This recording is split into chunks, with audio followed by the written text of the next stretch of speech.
काय की बात हो गई? तो कोई उखंबे वाले भी है, शीशिया पीने वाले भी, वो भी कभी कभी ऐसी बातों का जिक्र रहता है जीवन कि इससे क्या है, पीने के बाद में दिल्ली 1.5 को नजर आए। क्या नजर आता है? कुछ नहीं दिखे। इससे क्या होता है? हिम्मत आती।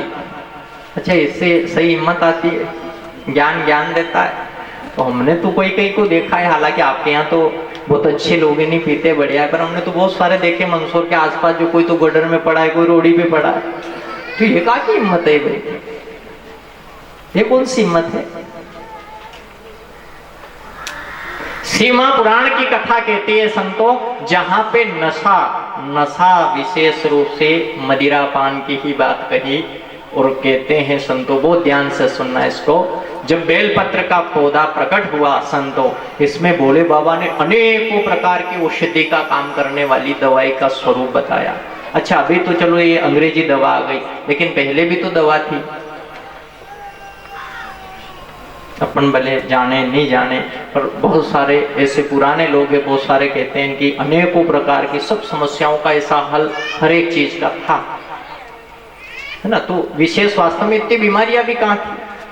ठीक है, ऐसी बीमारियां, वो सारा जो समय बीतता गया, खान पान बदलता जा रहा है, तो ये चीज भी बढ़ती जा रही है।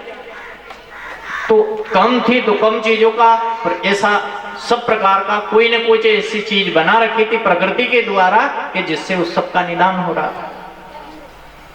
भोले बाबा की 3 पत्तियों वाला जो बेलपत्र है, ये 3 पत्ती, इन तीनों पत्ती पे ध्यान से सुन लेना आप। इधर देखो कंकु चढ़ता है भोले बाबा के, मैया भोले बाबा के कंकु लगे न, अपने लगे कि नहीं?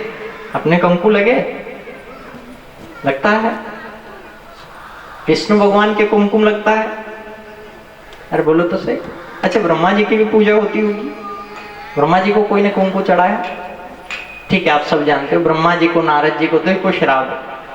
10वीं संतान गोद से उत्पन्न हुए नारद जी, ब्रह्मा जी की 10वीं संतान के स्वरूप में, तो उनको भी श्राप एक जगह कभी नहीं रुकते। वो आ रही है नारद की भी कथा, पर यहाँ कहते हैं कि शिव जी को कभी कोई भूल के भी कंकु का स्पर्श न कराए। ये भी कथा है, स्कंद पुराण में ये भी कथा कही गई है, जो कार्तिकेय की विशेष कथा है। स्कंद पुराण में किसकी कथा है? 4 भारत देश के 4 प्रदेशों में कार्तिकेय के विशेष विशालकाय मंदिर बने हुए, वहीं उनकी पूजाएं होती है, आप सब जानते होंगे, है ना। और कार्तिकेय की विशेष रूप से स्कंद पुराण में कथा कही गई। भोले बाबा को कुमकुम क्यों नहीं लगता? भोले बाबा को ये 3 पत्तियां, अपन यही कथा की बात करें, तीनों पत्तियों पे इधर भी लाल चंदन आता है, कुमकुम नहीं, लाल चंदन आता है। इधर वाली पत्ती, ये तो ब्रह्मा का स्वरूप है, इधर विष्णु, इधर महादेव, इन दोनों पे लाल चंदन का पूरा लेप करना। और बीच वाली पे जो अपने पीला चंदन आता है, ये चंदन लगा के तीनों पत्तियां चंदन में हो गई। अब बीच वाली जो ब्रह्म स्वरूप की पत्ती है, उस पत्ती के ऊपर काले तिल रखना है। कितने? जो आपको लगे, काले तिल रखे, वो पत्तियों को भोले बाबा की पिंडी के सामने रखना है।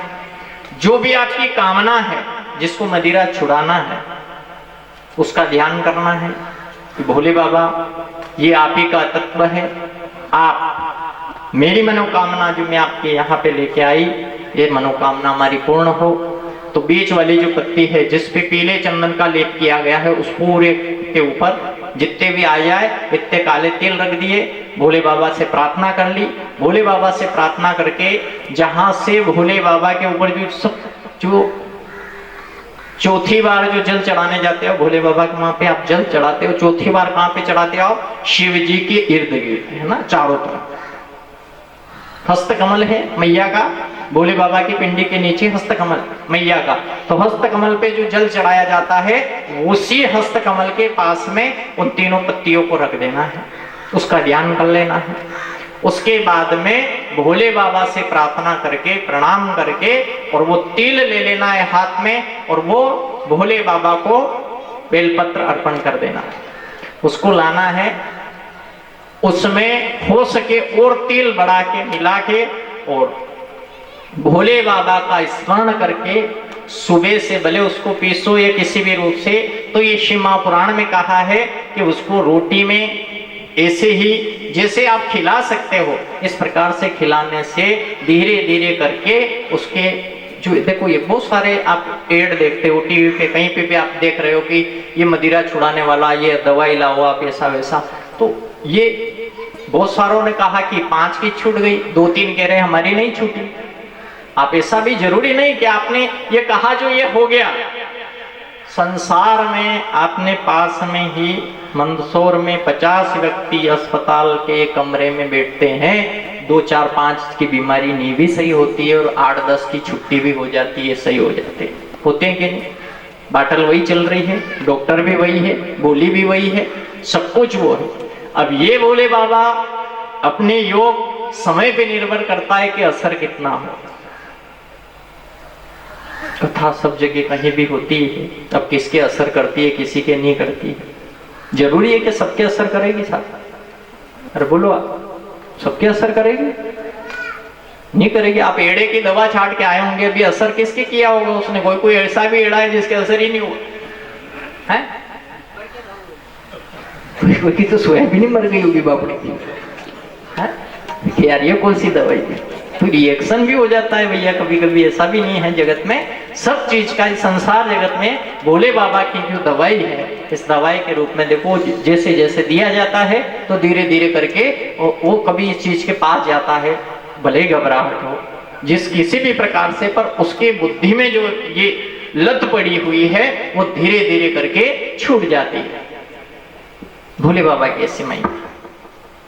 मन जिसका भोले बाबा के श्री चरणों में अर्पण करके, एक बार एक भोले भगत ने भोले बाबा के श्री चरणों में, वो मझधार में जैसे डूबने जा रहा था, बेल वृक्ष का उसको ध्यान आया, वो डूबने वाला था, हाथ जोड़ के भोले बाबा से प्रार्थना करी कि पकड़ लो हाथ भोलेनाथ, नहीं तो डूब जाऊंगे। पकड़ लो हाथ भोलेनाथ, नहीं तो डूब जाऊंगे। पकड़ लो हाथ भोलेनाथ।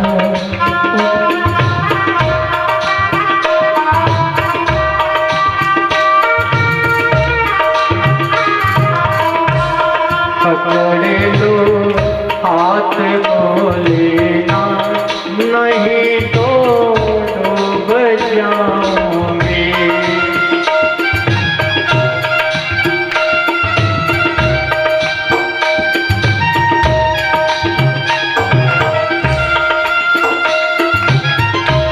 कहते हैं संतो, हमारा कुछ न बिगड़ेगा, हमारा कुछ न बिगड़ेगा, तुम्हारी लाज जाएगी। हमारा कुछ न बिगड़ेगा, तुम्हारी लाज जाएगी।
बाबा के चरणों में प्रार्थना।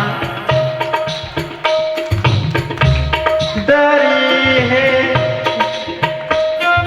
ओ दरी है पाप की गठरी, मेरे सर पर ये बारी है।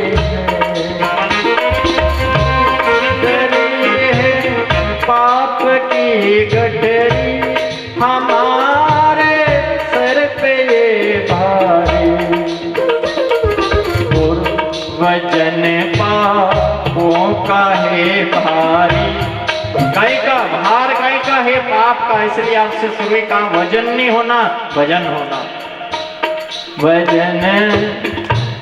वजन पापों का है भारी, इसे कैसे उतारोगे। वजन पापों का है भारी, इसे कैसे उतारोगा।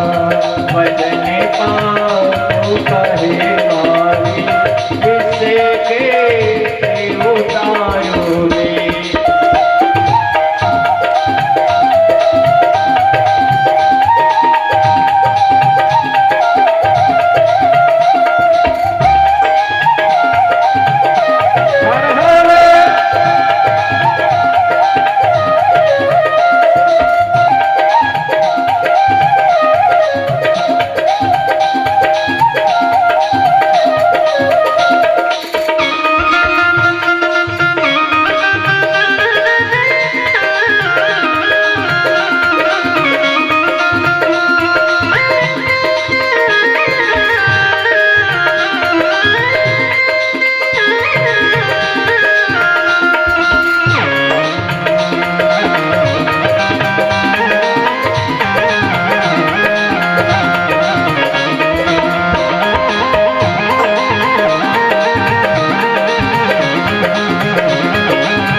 प्रार्थना करती है।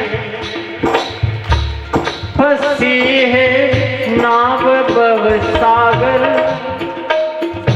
ओ फंसी है नाव भव सागर, इसे कैसे लगाऊं। ओ फंसी है नाव भव सागर, पार इसे कैसे लगाऊं।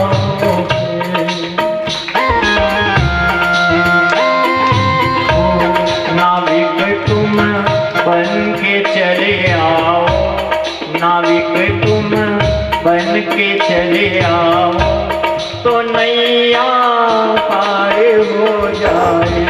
नाविक बन के चले आओ, तो नैया पार हो जाए।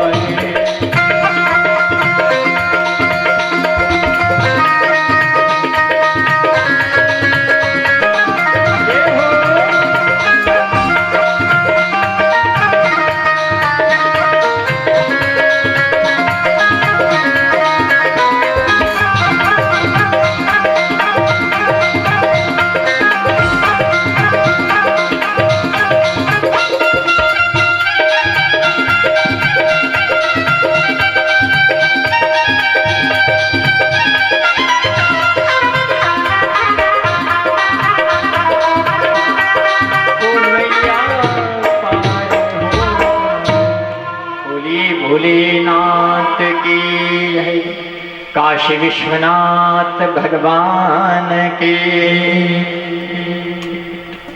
बेलपत्र को लेकर जो भी पूजा के स्वरूप की बात है, सब प्रकार से विवाह में जैसे किसी का विवाह नहीं हो रहा है तो शिव महापुराण की कथा कहती है, जहां पे देखो सबसे पहले आप शिवलिंग की जो पिंडी है उसमें समस्त देवी देवताओं का वास, जितना भी परिवार है भोले बाबा का पूरा परिवार विराजमान है।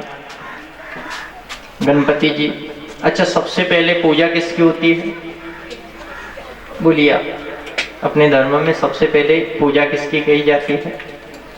अच्छा, आपके घर पे शादी होती है, सबसे पहले किसकी पूजा करते हो? सेन साहब, दुकान लगाते हैं तो सबसे पहले किसकी पूजा होती है ना? जो कोई भी आप कार्य करते हो सबसे पहले पूजा गजानन जी की होती है। तो सबसे पहले आप जल का लोटा लेके जाते हो शिव मंदिर, तो सबसे पहले जल कहाँ चढ़ना चाहिए? बोलिए आप। गजानन जी महाराज है ना? तो गणपति जी कहाँ बैठे हैं? गणपति जी कहाँ बैठे हैं? शिवलिंग जो है ना, और जो जलाधारी है, तो गजानन जी कहाँ बैठे हैं? ये जलाधारी है, माना ऐसे रहती है जलाधारी उत्तर लगना, है ना? इस ओर जो जहां से पानी गिर रहा है उससे पहले आप देखना, एक बीच में तो मोटी सी लाइन है और इस भाग में आधे, ये जहां से जल गिरता उससे पहले गजानन जी का स्थान है। उसके इस भाग में दो रहते हैं, ऐसे जल गिरता है वहां से, इस भाग में कार्तिकेय का स्थान है। तो पहले जल चढ़ता है गजानन जी को, फिर कार्तिकेय भगवान को, फिर अशोक सुंदरी जो बीच में मोटी लाइन